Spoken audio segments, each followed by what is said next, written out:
pourquoi est-ce que ñu ubbiwaat il a arrêté ça finalement il a décidé d'arrêter. D'accord gars yi ñoo ko convaincre quoi. information boobu moom yoruma ko woon alors. démb. ok très bien alors aujourd'hui lan moo tax kon tey ñu ubbiwaat fenêtre boobu noonu Omar.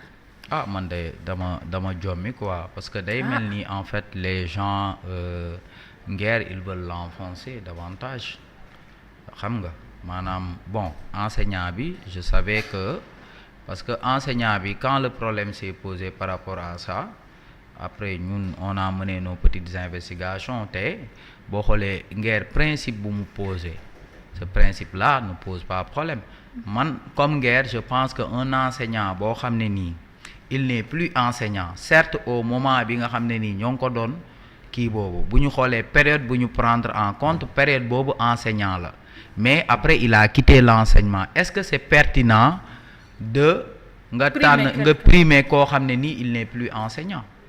mais bi ñu koy primer boobu il était enseignant. maanaam bi ñu koy primer période bu ñu prendre en compte il était enseignant. Voilà. mais. voilà waaw mais génnoon na bu yàgg.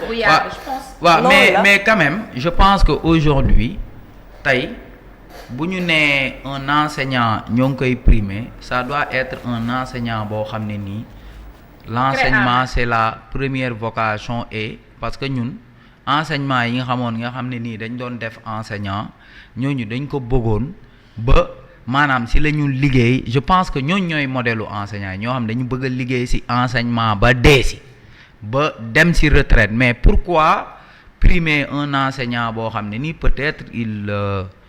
peut-être enseignement bi c'est juste un tremplin pour peut-être accéder à d'autres sphères moom Nguer il a juste posé un débat comprendre nga il a posé ce débat-là en ces termes.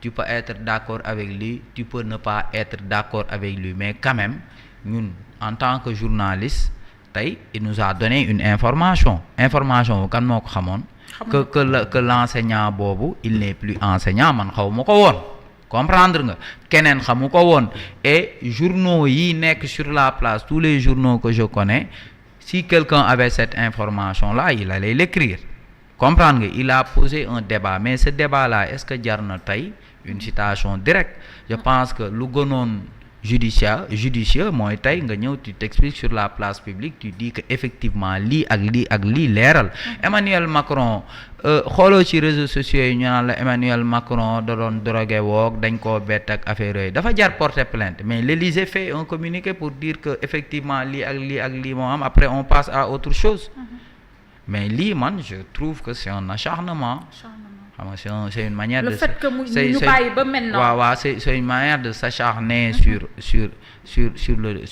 Abdou Nguer comprendre nga parce que cette histoire-là elle est dépassée pourquoi revenir sur cette histoire-là léegi nag bon le gars c'est un Sénégalais il a le droit de porter l'affaire devant la justice de faire une citation directe donc l'affaire sera plaidée devant le tribunal le 28 te je pense que Abdou Nguer moom il a des arguments quoi moom am na ay arguments pour mën a défendre boppam mais quand même aujourd'hui après l'instruction nga nekk ci instruction bi ñu bañal la sa liberté provisoire tey nga ñëwaat ñu ne la citation directe pourquoi tey pourquoi en ce moment-là man bu nekkoon man en tant que sénégalais en tant que kii Abdou Nguer ak épreuve bi mu nekk bu ma amoon lu ma ko jàppal sax damay bàyyi mu sedd quoi d'autant plus qu'il y a eu médiation même avant Abdou Nguer di dugg ci ñu koy oui le gars on l'a appelé au téléphone le gars a posé juste des questions man le gars même moi-même je l'ai appelé ba affaire yi commencé kii je l'ai appelé ba pare Abdou Nguer toog fii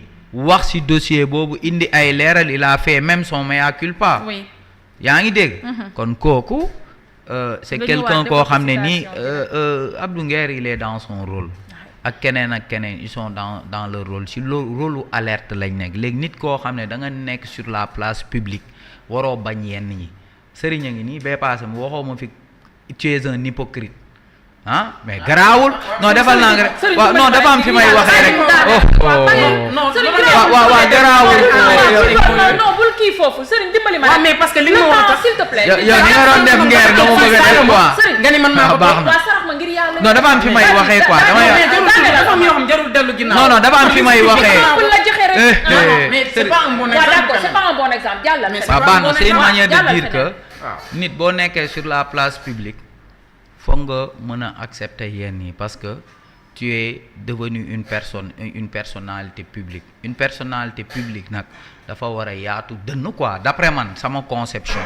man je me prépare toujours man bu may yeewoo xool nga saaga ma sax garaawul quoi je me dis que cette personne là peut-être saaga la tollool peut-être loolu la mën a def mais jarul peut-être ñuy tey di dem porter plainte kii wag yooyu mel ni ku koy bëgg a gën a enfoncer alors que nit ki déjà il est déjà dans une épreuve nga indi beneen épreuve ba ko tegaat ci kaw mais yàlla baax na. yàlla baax na ayca sëriñ problème boobu ngeer communiqué woon na si waxoon na ni moom xamul woon ni déjà le gars biñ koy jox biñ koy notifié que ni bokk na si meilleur enseignant yi boobu il était dans les classes te critères yi daf ci bokk déjà clé en main maanaam enseignant boo xam ne mi ngi ci classe ba pare def résultat te moom d'après sources yi nga xamante ni moom am na ko waa ji ñu primé nekkatul benn ci classe yi beneen bi yorul clé en main te